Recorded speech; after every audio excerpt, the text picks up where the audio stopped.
Hey everyone, so here I'm gonna make some Crockpot cracked chicken, and everybody's raving about it right now. It really is a yummy meal.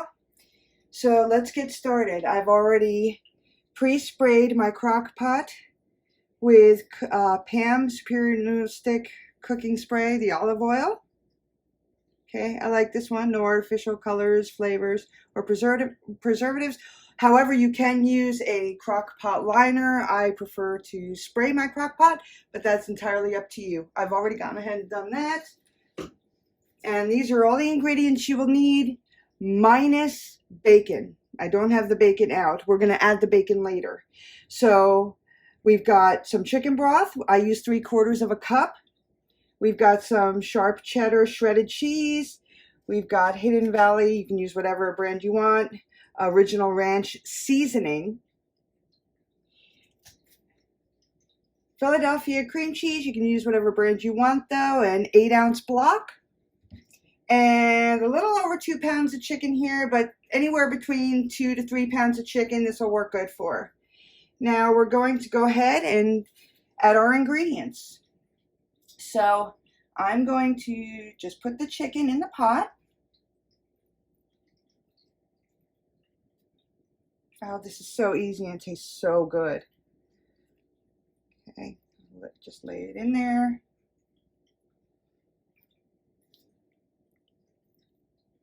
Looks good. I'm going to clean the chicken gunk off my hands. My chicken has already been cleaned.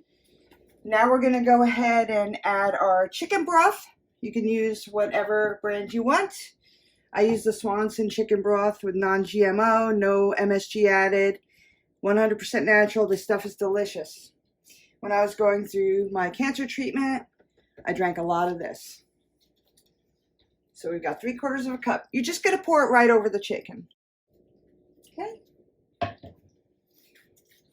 Last thing we're going to do is pour the ranch seasoning over the chicken. I use 1 packet of 1 ounce of Hidden Valley, but you can use whatever brand you want. You're just going to shake it right over the chicken. That's simple.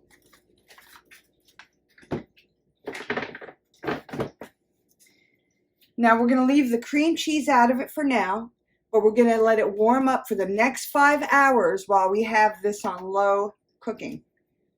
Slow and low. And then later on we're also going to add the shredded cheddar and the bacon bits. We'll have to come back for that, but go ahead and plug in your crock pot. Put the cover on it. Don't want to forget that. Very important part of crock pot cooking. I'm going to slide mine back. And I'm going to you can put it on high for 3 to 4 hours or low of 5 to 6 hours. I like to do 5 hours on low. That's it. And we will come back later when this has melted a lot. I'll put this back in the fridge. I'll come back later and show you what else we do.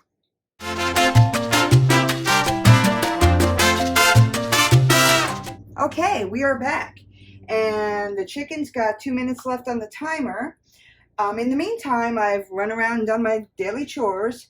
I've also cut the cream cheese into 8 blocks. It was nice and soft because I left it out during the day.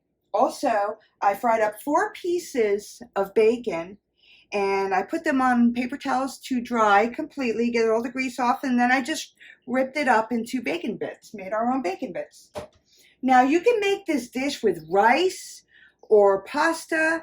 I prefer it with rice. My husband prefers it with pasta, so whatever he says goes. He is the man of the house after all. So I went ahead and I also prepared a bowl of pasta. I used 2/3 of a box of Publix whole grain pasta. Now you don't have to use whole grain. I use whole grain. It's the healthier option. And now that that's done, we're going to start adding our ingredients. But before we can do that, we have to shred up the chicken. So we've got 1 minute left on the timer. Oh, now it's down to 8 minutes of warming. So I'm just going to pull forward our chicken. I am going to take the top off and I will leave it on. We can shred the chicken right in the slow cooker. So let's go ahead and do that. It's so juicy and tender. Now while that's going on, we're going to,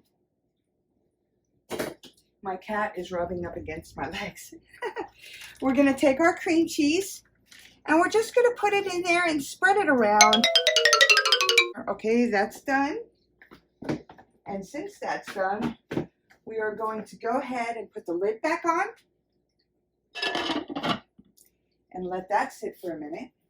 If you want to just add this on top of the, on top of your food, your rice or your pasta or whatever you're going to pour it over, you would let this go for 5 minutes, let it get nice and melted.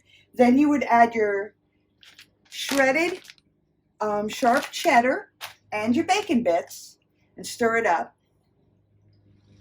But what we're going to do is we're going to mix it all together into the same bowl and just let it sit in there and let everything kind of melt on top. It's just going to be, it's going to be really delicious that way. I'm going to wait about 2 minutes, then I'm going to go ahead and mix in the other ingredients. So stand by for that. Okay, now that that's been sitting in there for a few minutes, we're going to mix it all up and add our ingredients, the rest of our ingredients. Oh yeah, look at that. And like I said, if you want to pour it over everything, then don't add the cheddar cheese and the bacon bits yet, or do add that, do that now. But if you want to mix in your pasta or your rice, go ahead and do that now. I'm going to mix that in. Okay. Now we're going to take 1 cup of our sharp cheddar. If I can get it open. I'll do like a couple of handfuls.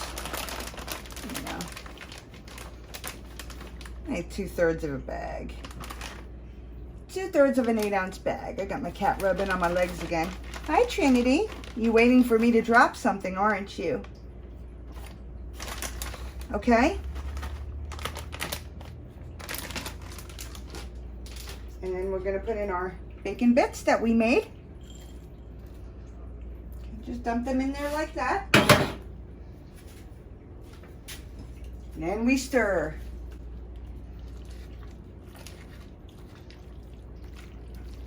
Oh my, this looks so good. I know Trinity comes running anytime she smells chicken. This cat, I tell you. Let me know in the comment section if you have a cat and if your cat likes chicken too. Okay. And then what I like to do is after I'm done mixing everything in, I'll spread some more cheese on top. And just grab a little handful. And let it sit on top. Cover it up. Go ahead and make your peas or your green beans and your salad to make with it. And dinner is served. That easy. Enjoy.